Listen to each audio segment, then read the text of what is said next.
Tonight's talk is entitled How They Were Seen Part 6, a reconstruction of ancient Roman Fiesole.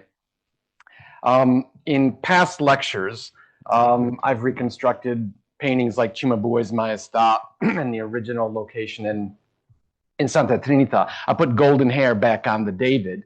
And I also tried to recreate how the Medici Chapel looked had Michelangelo actually finished it. But tonight, however, I'm going to do something a little bit more ambitious. More ambitious than just reconstructing paintings or sculptures or chapels. Tonight, I want to present a reconstruction of an entire archaeological site, and that's ancient Roman Fiesole. I think we've all been up to Fiesole to wander through the ruins. I love doing that, and I think everyone has always marveled at the Roman theater and the remains of the baths and the temple. And even though in a state of almost complete ruin, there's a certain fascination of walking where Romans walked 2,000 years ago, in literally the backyard of Florence.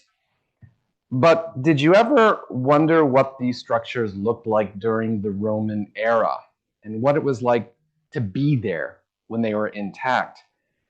It's extremely difficult if anyone's ever been up there. The problem with ancient ruins is that after centuries, little remains of the original structures, and it is hard to imagine what they looked like.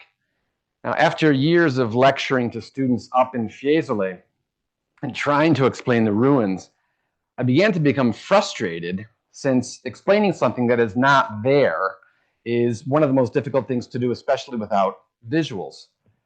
Now, there are diagrams and drawings and ground plans that give us an idea of what was there.